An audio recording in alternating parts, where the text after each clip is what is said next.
Welcome to the Aryaka Chat. This is our first edition, and I'm very, very pleased to introduce and welcome as my first guest, Hugo Vliegen, who is the SVP of Product Management here at Aryaka. Welcome, Hugo. Thank you, Klaus. All right. So you've been involved with networking, security, WAN, all things around enterprise networking for a good part of 20 years, 20 plus years. What you're seeing as far as trends, as well as how you drive actually the roadmap and the product management philosophy here at Aryaka Networks. What I saw happening is that customers needed much more flexibility, much more agility.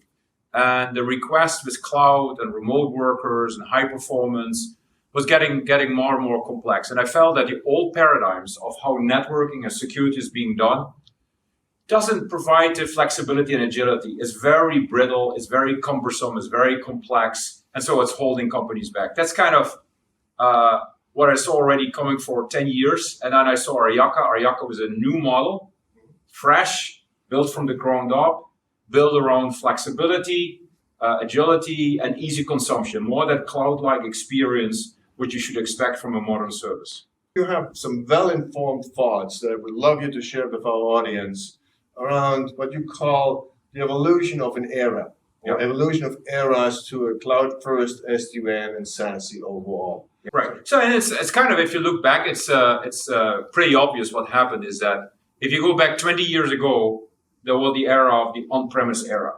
Life was relatively simple in the fact that there were branch offices, and those branch offices were connected to a high-performance network. And in those days, there was a migration going on from ATM networks to MPLS. MPLS 20 years ago was something new, it was in vogue, and it was a huge revolution.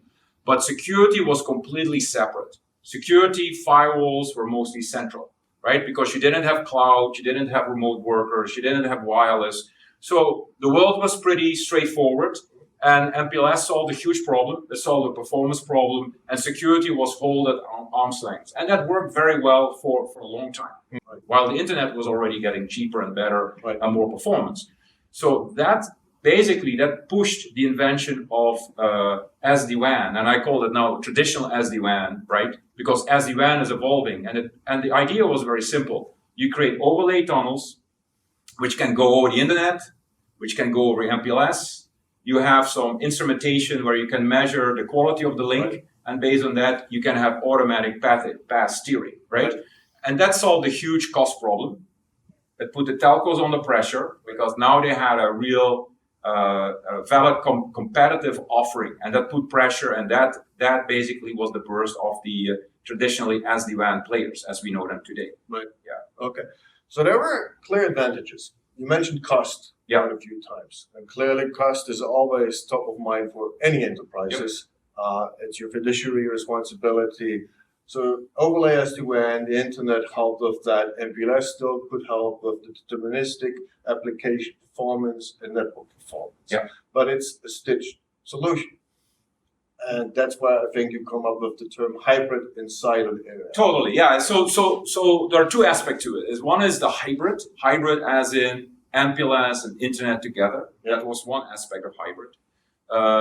The other aspect, because at the same time, because of cloud and because of wireless, people could start accessing resources from everywhere, right? So you could be at home, you could be on the road, you connect over Wi-Fi, you connect to the cloud. And that created the issue of more security, right? And the easy answer is, okay, you put security in the branch office, but security, if it gets distributed, is very complex and very expensive to maintain, right? You're basically creating more holes in the cheese, right? And so that creates another issue. And so you had companies like Zscaler, as example, saying, well, we can solve this problem. We have cloud security, and we now provide security as a cloud service. And that solved a huge problem, because how do you manage security if people can work from everywhere? But that creates another issue, that you had SD-WAN, hybrid, internet, MPLS, and now on top of it, you got cloud security, which you have to bring into the game, because it's not only policies for people working from home, but those users will move into the office, and now you have another problem.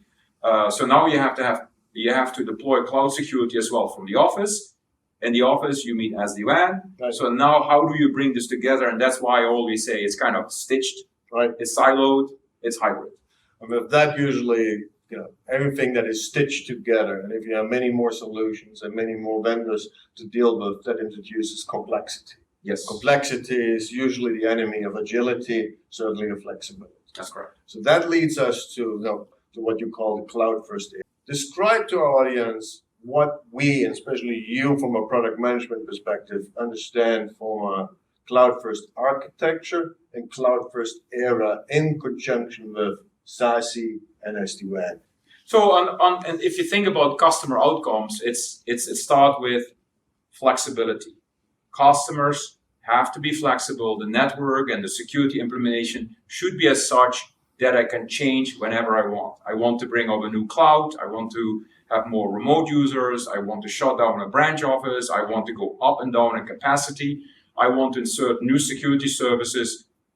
That should not be a very complex ordeal where I need armies of people to make it happen, right? So that is kind of the outcomes you drive it. Now, if you think about how you have to do it, it means that you got to get rid of MPLS everywhere. Now, the challenge of that was that how do you get a performance which can actually be equal or better than MPLS? That is the biggest problem. If you look at a traditional SD-WAN, they didn't solve that problem. I at Cisco, we didn't solve that problem because at the moment you need high performance, you still need some of MPLS, and so now you get these complex routing topologies to take advantage of MPLS. So, right. So in Aryaka, given the network is built from the ground up with certain parameters, Aryaka can claim that you don't need MPLS anymore if you want a very consistent high performance application SLA everywhere where you want it, which is equal or better than MPLS. So that's one. You got to get rid of MPLS. The other thing is that that you got to get rid of stitch networks. And that means if you think about connecting cloud, if you can think about connecting users or branch office, you must have a single architecture. Right. And if you look at where we are today with siloed security from SD-WAN, is that basically you have a separate remote network for your users. You have a separate network for connecting your branch office to the internet. Right. So it's very complex because it's not just the different networks you have, but you don't have a single policy. So from my point of view, it is that you figure something out, that you have a single architecture and policy plane for all these different entities. And the other aspect is, the third leg of the stool is that networking and security should be converged at a very smart level. And what I mean by that they should be loosely coupled. Okay. They should be together because in a way, they're still different entities. You need flexibility, how you advance, but they still have to come together. And in Aryaka, that is done by services pops so that you limit latency, you limit handover. So in other words, you can deliver performance and flexibility at the same time. So that's kind of where we get into the new normal, I call it, the cloud first era. If I reflect on the 3 areas that you just laid out for us, I could summarize it in a way that the MPLS dominated area, the on-premise area, was kind of carrier controlled. That's correct. The hybrid and siloed area, where we introduced overlay SD-WAN technologies, but still had kind of siloed, separate security, was still carrier dependent. I still had to rely on a carrier. Yep. Now, with the cloud first area, it's really for the very, very first time that enterprises can be carrier independent. That's correct. Or what you like to call freedom from carriers. Yeah. And an Aryaka cloud first architecture combined with a single unified policy for both networking, for security, no matter for data center branches, cloud workloads, cloud sites. That is what you define as cloud first era. Totally. And then it's not only that it's important to be free from the carrier, but it is as well that you have an architecture where you get flexibility. Yeah. You have an architecture where you have the instrumentation that if you have issues, that you can troubleshoot them, that you can triage it. And maybe the last thing I can add to it is that the way we approach it as a service, right? And that means that it's an all-in-one approach where networking, security, last mile options can be brought together, and that the way it's built, like if customers want to consume less of something, right? So we have different tiers of services. We have, for example, a layer 2 private core, which is very highly optimized to deliver performance equal and better than MPLS. But we have as well cheaper tiers. They are a little bit more expensive than the internet, but they provide a layer 3 private core, provided reliability. But the philosophy we're having is that you basically, in terms of your budget, you can reallocate that. You can reallocate it to other services if you want to go up and down in your bandwidth, if you want to up down in terms of the SLAs you require. Given that all-in-one approach, wrapped as a service, right? Not just technology, but as well people and talent and support with it, that you get a lot of flexibility. Only parting works, I think you have to treat SASE and WAN as very strategic. There is a tendency with everything in life and technology to stay what you know because it's safe. Yeah. But I think you really, if you have to make that move, because otherwise it will bog down your innovation as a company, right? And how we stretch your limited resources in this very fast, rapid moving world. Very good.